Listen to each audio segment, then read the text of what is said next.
Está no ar o Movimento Pentecostal. Todo avivamento que já aconteceu na história do mundo ou na história da igreja deu grande ênfase à santidade de Deus. Seja consagrado a Deus e desfrute do avivamento. Não perca no programa de hoje. Líder da Assembleia de Deus em Rio Branco do Sul dá testemunho de fé e perseverança. Nós se reunia um grupo pequeno, com um cavaquinho e um violão, e eles tocavam o violão, o cavaquinho, nós cantávamos, se alegrava, sentia a presença de Deus, a graça. Pastor José Wellington tem uma mensagem franca e objetiva para abençoar o seu dia. Jesus disse, olha, não me toque, porque eu ainda não subi para estar com meu Pai. O quadro Nossa História chega a mais um estado. Eles eram muito envolvidos na unção do Espírito Santo. E muitas maravilhas, poder. Daqui a pouco, no Movimento Pentecostal.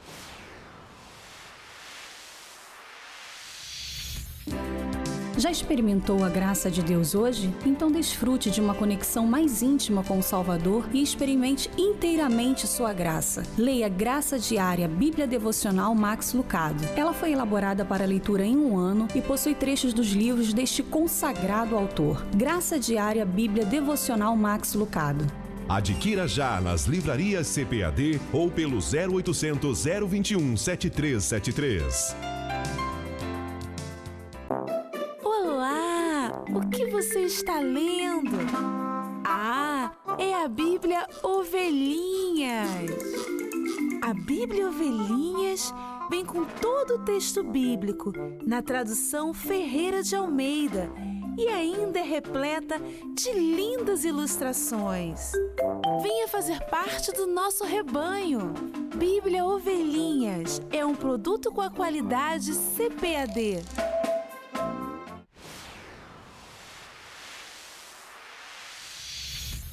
Os evangelhos registram a atenção que as pessoas dedicavam a Jesus, caso ele falasse para uma multidão ou a uma só pessoa. O povo queria ouvir o que Jesus ensinava porque percebia o cuidado que ele tinha com as pessoas, além de reconhecer que ele vivia aquilo que professava. Jesus se importava com as pessoas. Os cristãos devem seguir o exemplo de Jesus, tendo compaixão pelas pessoas e comunicando a elas o Evangelho de maneira clara, correta e relevante, mas sempre sob o poder do Espírito Santo.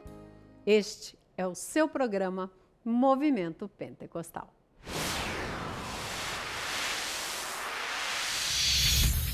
Convenção das Assembleias de Deus no Estado de Goiás, a Cadesgo, realiza a 39ª Assembleia Geral Ordinária no Templo Central em Rio Verde.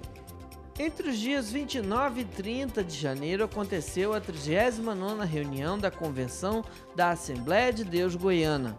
Com o tema chamado e escolhido, 908 obreiros se inscreveram para as reuniões.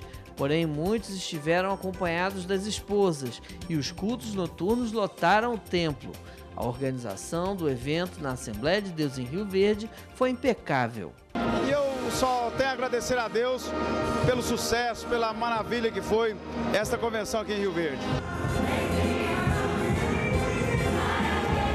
A convenção foi uma verdadeira festa espiritual, com muito louvor e adoração. Ministraram a palavra de Deus o pastor Expedito Marinho, de São Paulo, e o pastor José Antônio dos Santos, 5º vice-presidente da CGADB e presidente da Assembleia de Deus em Alagoas. Tem sido um trabalho ricamente abençoado por Deus. Nos sentimos aqui felizes, como se estivesse em Maceió, na nossa cidade, entregando a palavra com toda a liberdade. A CPAD esteve presente, divulgando livros e oferecendo o melhor da literatura pentecostal. Uma comissão presidiu o processo eleitoral. Por consenso, o pastor Domingos Jacinto Luiz Júnior foi eleito presidente para o biênio 2011-2012. A nova mesa diretora tomou posse e foi apresentada ao plenário.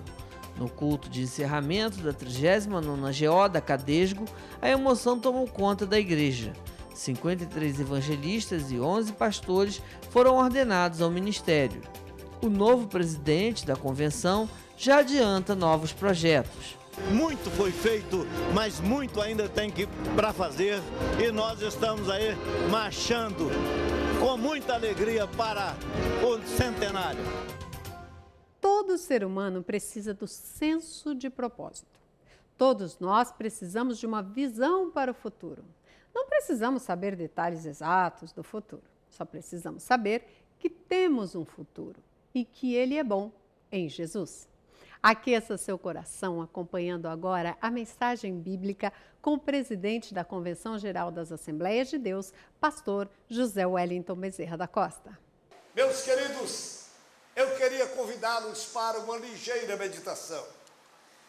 São Marcos registra no seu evangelho, no capítulo de número 16, e para ser sucinto, eu quero ler somente a primeira frase do versículo de número 17. Marcos, capítulo 16, e a primeira frase do versículo de número 17, que assim está escrito: e estes sinais seguirão aos que crerem. Amém. Jesus, queridos, havia ressuscitado. E é interessante o registro que Marcos faz, porque neste capítulo 16, Marcos dá um ênfase especial ao trabalho singular daquele grupo de mulheres, de irmãs que seguiam a Jesus. Creio que as irmãs têm lido a Bíblia e vocês tomaram conhecimento de que as mulheres tiveram uma participação ativa no ministério de Jesus. São Lucas disse, lá no capítulo 8 do seu evangelho, que havia um grupo de mulheres que sustentava. Lucas diz que elas sustentavam com as suas fazendas o ministério de Jesus. Vejam, minhas irmãs, a participação ativa daquelas mulheres. Elas acompanhavam a Jesus, mas acompanhavam, meus irmãos, não era somente por questão de um ritual, mas elas acompanhavam Jesus porque elas amavam ao Senhor Jesus.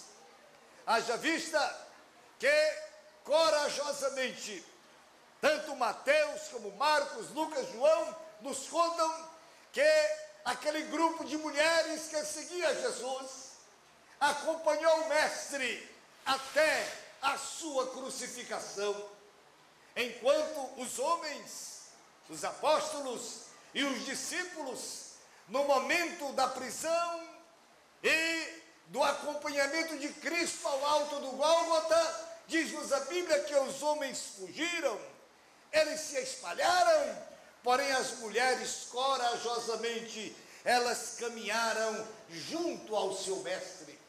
Marcos nos conta que após Jesus morrer, quando José de Arimateia pediu a Pilatos o corpo de Jesus, e ele levou para sepultá-lo em uma sepultura nova, as mulheres acompanharam.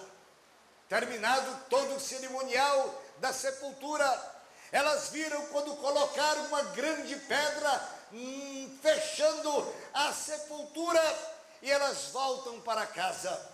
Passa o primeiro dia, o segundo, no terceiro dia pela madrugada, aquele pequeno grupo de mulheres certamente se cativou, e elas compraram um perfume muito bom, e elas levavam consigo para ungir o corpo de Jesus. Diz Marcos que elas caminharam rumo ao sepulcro, porém no caminho uma delas se lembra e diz: na porta do sepulcro há uma grande pedra, quem nos revolverá a pedra? Mas escute, minhas irmãs, meus queridos companheiros, o que eu acho lindo é que o desejo que aquelas mulheres tinham de ir à presença do Senhor, ungir o corpo de Jesus, elas não consideraram nenhum obstáculo, nem mesmo aquela pedra impediu que elas fossem à sepultura. Nos diz a Bíblia, elas não pararam, elas não voltaram, elas continuaram caminhando e ali chegando, qual não foi a surpresa? Creio que alguns companheiros aqui estiveram em Jerusalém, eu estive lá algumas vezes, e na sepultura de Jesus, irmãos, foi feita em uma rocha, uma grande pedra, ali uma pequena entrada, uma pequena porta, e ao lado esquerdo tem um pequeno vão, aí de 1,5 metro por 2 metros, e ao lado direito está o lugar onde haviam sepultado Jesus. Elas ali chegam, Maria Madalena se aproxima, olha para o sepulcro, está vazio, e ela sente aquela decepção, porque o corpo do seu querido Jesus não estava ali, certamente estava nas suas mãos o perfume com que ela iria ungir o corpo de Jesus. Naquela decepção, certamente naquela aflição, alguém chega ao seu lado e pergunta o que é que ela estava fazendo ali. Ela disse: olha, se o Senhor levou o corpo do meu Jesus, onde foi que o Senhor levou? E naquele instante, aquele ser que apareceu, então usa da sua verdadeira voz e lhe chama pelo seu nome. Quando ele diz Maria, ela reconhece a sua voz e ela se lança aos seus pés, e quando ela quis abraçá-lo, quando ele disse Maria, ela respondeu Rabone, que quer dizer mestre dos mestres, lança aos seus pés. Jesus disse: olha, não me toque, porque eu ainda não subi para estar com meu Pai, mas vá, Galileia, diga aos meus discípulos que eu já ressuscitei. Bendito seja o nome de Jesus.